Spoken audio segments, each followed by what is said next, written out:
vamos iniciar o nosso podcast aqui. Temos o professor Lorismar Barroso, mestre, doutorando, professor Lorismar Barroso. E nós temos aqui o professor André Jabuti.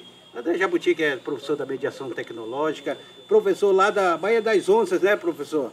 Da Escola Alexandrina do Nascimento Gomes. É muito bom ter você aqui. Professor, comece aqui falando um pouco dessa experiência de estar aqui conosco. Então, é uma experiência nova, né? Assim, a professora indígena igual eu, né? Assim, é uma coisa... Mas também é muito bem-vindo, assim, porque a gente vê vocês só na televisão, lá, né? No vídeo, e assim, a gente, poxa, como que será? A gente sentia aquela ânsia de chegar perto e conversar, pedir alguma explicação, algumas informações, e assim nós, junto aqui, eu me sinto mais seguro, né? É muito bom ter você aqui.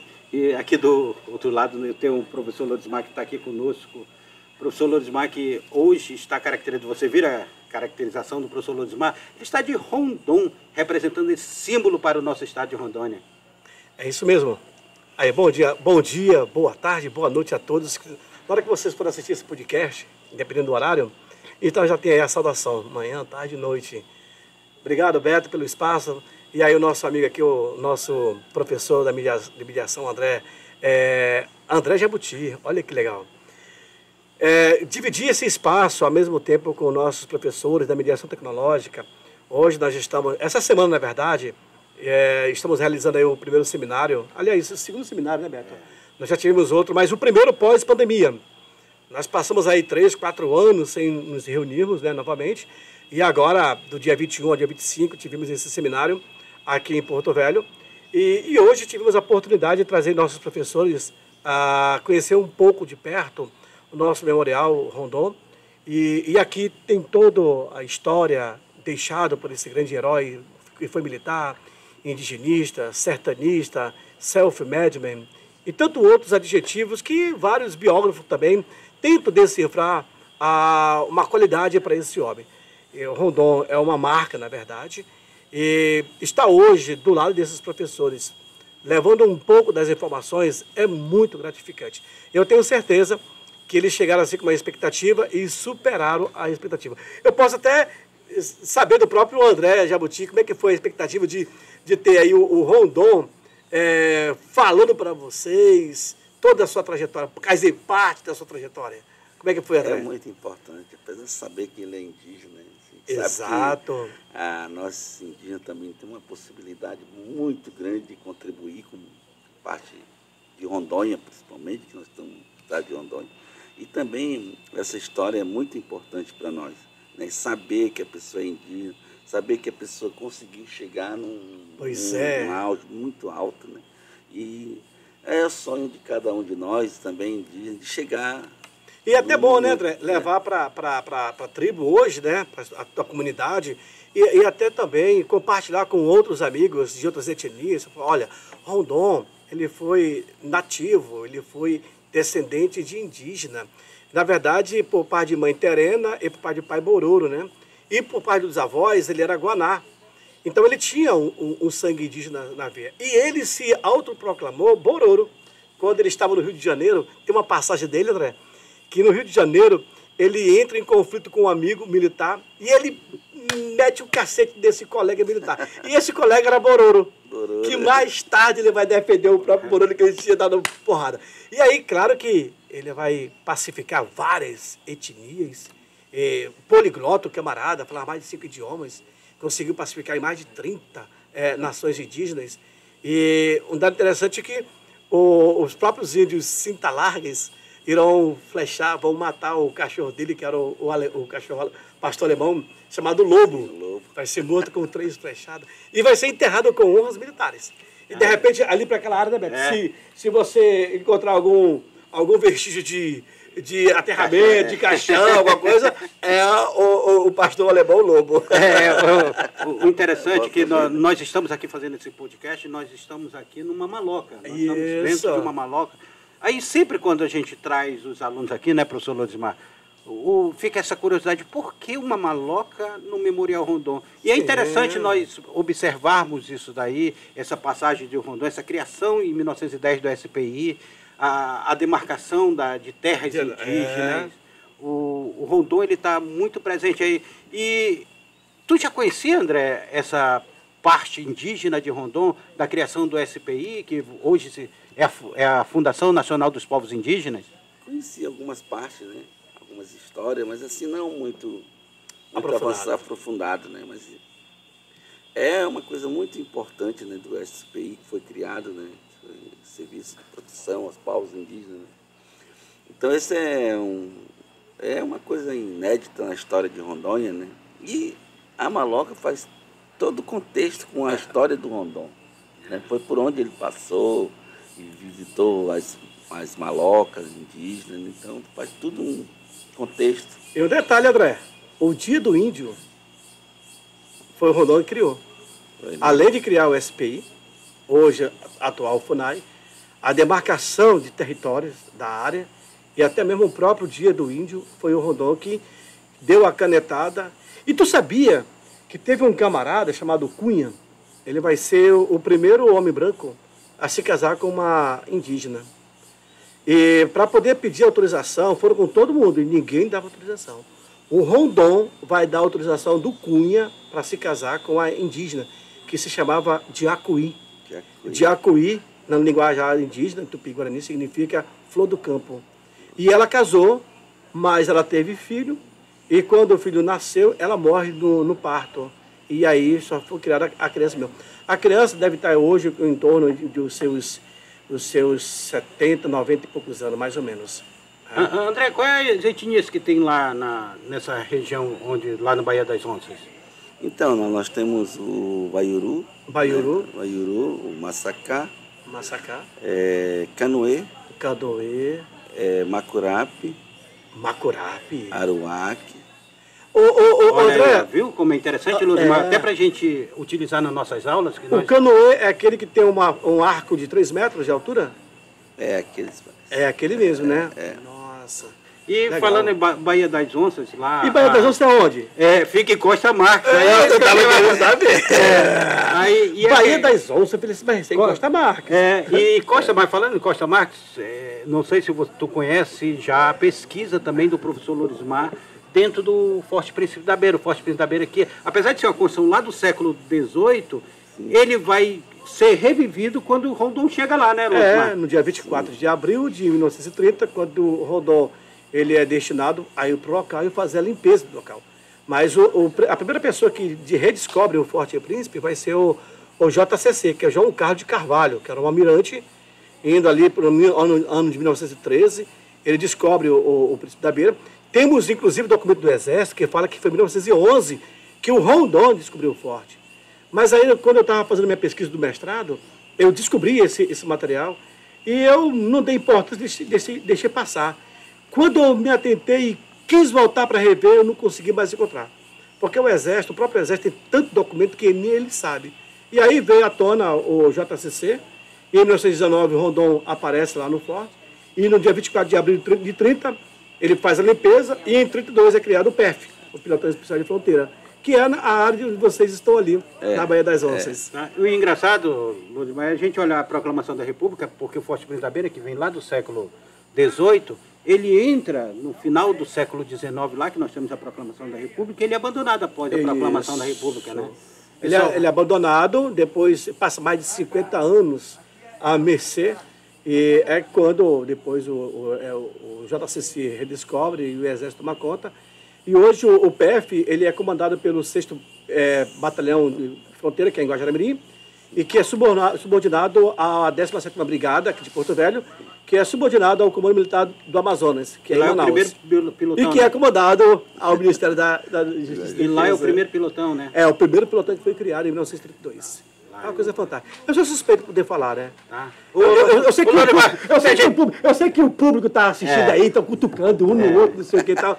Mas normal, isso é normal. Mas é porque a gente fala, eu sempre digo que a gente não pode falar sem Forte Príncipe da Beira, que é ali da região, que está próximo da região de vocês, sem falar da pesquisa do professor Lorismar, feito lá uma pesquisa em relação ao patrimônio histórico. O Forte Príncipe, infelizmente, nós perdemos um dos pesquisadores, um dos pesquisadores nato. Não era da academia, não era um pesquisador da academia, mas não era tinha diploma, mas tinha conhecimento, tinha vivência. Mas era um pesquisador nato lá, que era o nosso amigo Elvis. Que é Elvis Pessoa. Inclusive, eu te mandar nosso abraço aí, em respeito à sua memória, em toda a sua história. O Elvis foi um grande parceiro. Eu pesquiso o Forte Príncipe, Beto, há 23 anos. E hoje a comunidade do Elvis foi reconhecida como comunidade remanescente quilombola. Há muito tempo eles É uma das poucas documentadas agora do estado de Rondônia.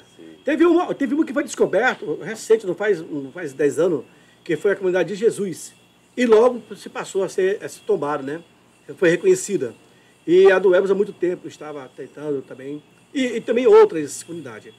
Aí, como eu estava te falando, lá na comunidade de vocês, é indígena ou tem alguns remanescentes quilombola próximos? Não tem nenhum... Aí, André, eu vou te falar uma situação. Você sabia que no século XVIII, vários nativos... Eu chamo nativo, porque eu também sou arqueólogo. A gente usa a palavra nativo, não índio. Sim. Você sabia que vários nativos cruzavam o Guaporé para roubar as mulheres dos quilombolas? E na falta de mulher quilombola, os quilombolas cruzavam o Guaporé para roubar as mulheres indígenas, para poder procriar. É por isso que aquela região de fronteira tem uma mestiçagem muito doida. Tem. A miscigenação, sempre estou em Porto Rolim de Moura do Guaporé, lá a miscigenação de negros, indígenas, ribeirinhos, Santo Antônio do Guaporé, você vê-se totalmente boliviano mesmo, indígena, com os nossos quilombolas. E é uma riqueza que acaba nos trazendo, né? Como é que está essa questão, André? Agora, indo para a questão indígena, eu vejo que as representações da FUNAI elas estão sendo substituídas por indígenas agora. Sim. Tanto a FUNAI quanto a saúde indígena também está sendo representada por indígenas. Como é que vocês estão vendo essa questão? A questão é que, na verdade, quem conhece a dificuldade das comunidades indígenas são aqueles que moram lá dentro. Isso. Né? Por exemplo, nós somos mediador hoje, nós temos umas grandes dificuldades, né, como energia, alguns materiais. Né? Então, é nesse sentido que está havendo um reviravolta, né, que o pessoal está... buscando contemplar, na verdade, quem é de dentro da área, né? Quem é de dentro da área. E também buscar melhorar as comunidades dentro, né? Que sofrem dificuldade. Sim. Né? Isso é muito bom. E isso aí vai depender também de cada um dos administradores, né? Que se realmente ele vai conseguir atingir aquele objetivo durante o tempo que ele passar lá dentro da FUNAI, ou seja, da saúde indígena. Porque assim, André, se o próprio integrante da comunidade ele não defende a sua bandeira, os seus amigos ali. Imagine o cara que é de fora, que não tem conhecimento. Aí fica muito mais difícil. Fica mais difícil. Então a ideia de colocar o representante é que ele possa falar, que ele já sente a necessidade. Sim, já e representar aquela comunidade. Sim. Isso é louvável. Esse é o objetivo de hoje, ter nossos parentes representantes, né? Dentro dos órgãos. Ali na Baía das Onças Casai, que atende lá, inclusive a enfermeira que atende lá aquela região ali é mãe da minha filha, uma filha que eu tenho, e ela sempre me fala da experiência. Como assim, rapaz? Olha aí. Ela sempre me fala da experiência que aí ela fala tem que o Rondon que tem filho por aí, né? Olha, André, presta atenção. Olha que declaração, André. Aí eu sempre converso com a Pâmela, ela sempre me fala como grande ela... amiga minha, ela. Eita, Pâmela Jabuti também não, né? Não. Olha. E ela sempre me fala da experiência de como ela é recepcionada pelas crianças, pelas mulheres, que ela trabalha com a saúde das mulheres lá. É muito legal isso aí, dessa experiência que ela tem. Hoje, quem está na Casai também de Ji-Paraná é um Ajuru. Ajuru, que é da região onde eu pesquiso, que tem a Val do Ajuru, que é tua amiga também, a Cacique. O Ajuru é muito interessante a gente ver aí. E o Rondon teve muito contato, inclusive, né, Lourdes, mas o Rondon ele utiliza de indígenas que vão recepcionar de forma hostil, mas depois se tornam aliados de Rondon para o trabalho na linha telegráfica, não é isso? É. Porque o Rondon ele acaba utilizando a mão de obra. O cara que conhecia ali a floresta era o próprio nativo. Então ele tinha o famoso mateiro, aquela pessoa que tinha experiência. Quando o Rondon ele fazia esse tipo de atividade, ele ia aí com basicamente 15, 20, 25 cães mais gado, em torno assim de 100, 150 cabeças de gado. Porque ele passava anos. Era uma logística. E agora o contingente era de 90 até 150 pessoas no grupo do Rondon. E aí existiam várias frentes de trabalho. Você imagina um camarada comandar um grupo gigantesco desse dentro da floresta. Não tinha como se rebelar. Teve uma situação que o Rondon ele vai castigar um dos membros, né, dessa comissão, e ele manda colocar no tronco e chicotear. E aí, dando chicotada, até que o chicote, a vara, ela quebra e fura o pulmão do soldado. O soldado morre. E aí o Rondon responde por 3 anos. Mas ele é absolvido, porque era necessário ter um certo controle dos soldados. Inclusive, a revolta dos marinheiros, lá a famosa da Chibata, eles vieram trabalhar com o Rondon nessa região. E aí comiam o pão que o diabo amassou, porque ele tinha um certo controle. Tá? Tem até o nome do castigo que era aplicado, é um nome em inglês, voltado para o nome inglês, é um provérbio inglês que eles colocam. E o Rondon simplesmente foi absolvido e vida que segue. Era necessário ter esse controle. Essa chegada aí do navio satélite, Satélite. Né? O navio satélite que chega aqui em 1910, chega com... Trazendo esses contingentes. Trazendo esses revoltosos, revolta da Chibata, trazendo mulheres consideradas prostitutas no Rio de Janeiro para cá, que foram até leiloadas aqui em Santo Antônio. Aqui em Santo Antônio, onde nós estamos hoje fazendo esse podcast, aqui existia Santo Antônio, mas não existia ainda Porto Velho. Porto Velho só vai... cidade. Só vai aparecer em 1914. Então, aqui é muito mais antigo do que Porto Velho. Aqui era a última... Agora, como era distante? A última cidade de Mato Grosso. Não, na verdade, assim, quando o Pascoal Moreira Cabral, ele veio de Mato Grosso, aliás, de São Paulo e Goiás, ele falou assim, você conhece o fim do mundo? Se não. Então, você anda, caminha, aí você vai encontrar uma serra, que é a famosa Serra de São Vicente, lá em Cuiabá. Quando você atravessa a serra, você anda, você encontra a cidade, o fim do mundo, que era Cuiabá. Não é à toa que era o caminho para o oeste. E aí esse caminho começa a ser descoberto a partir de 1927, com os achados do ouro aqui dos irmãos do Pai de Barro, no Vale do Guaporé.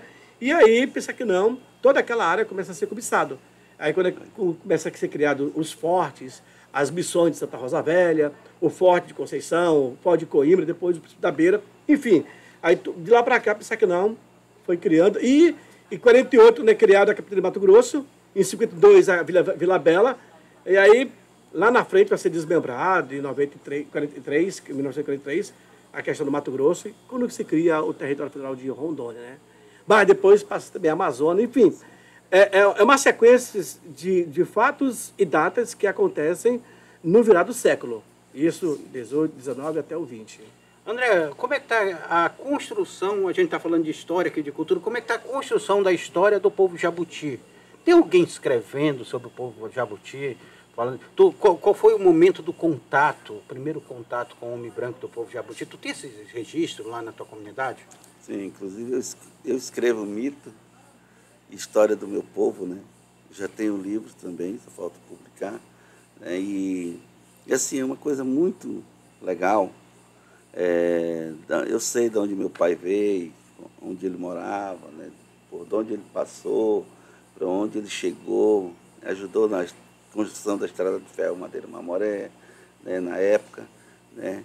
Foi um capitão do exército no Forte Príncipe da Beira, eu já procurei registro, não encontrei, né? Mas, assim, são uma história bem longa, assim, quando ele veio da aldeia, como era na aldeia, e quando ele teve o primeiro contato com o não indígena e até onde ele chegou. É uma história muito... Vamos publicar então, né? Olha aí, Lorismar. Já sabemos, mas nós vamos pesquisar, né, Lorismar? Vamos publicar. E olha, a gente começou a conversar aqui, está chegando no final. Mas já? Está chegando no final. Eu nem comecei a falar. A gente nem começou. Olha, agora mais um historiador, Lorismar. Mais um historiador. Seja bem-vindo ao time. Então, gostaria de agradecer aqui ao André, ao Lorismar, por essa oportunidade desse podcast. Eu sou o professor Beto. E quem sabe, nós vamos nos encontrar, né, professor Lorismar? Suas considerações finais aí, Lorismar. Eu que agradeço o espaço aberto aí pelo nosso podcast da mediação tecnológica. E na hora que você for assistir, faça os seus comentários, coloque suas perguntas lá na barra, que com certeza nós iremos dar esse feedback. Obrigado. André, seus comentários final olhando para ali, André. Quero agradecer também a equipe, né? A gente já conhece um pouco eu conhecia algumas histórias, mas para mim foi uma satisfação muito grande de estar com os dois professores aqui da mediação, historiador, né? E eu como professor da mediação dentro da minha comunidade. Então tá, ao nosso telespectador, ao nosso ouvinte, quem só vai ouvir esse podcast, eu queria agradecer a presença de cada um de vocês, a cada comentário que está sendo feito aí. Nós vamos buscar responder a todos vocês. Um grande abraço.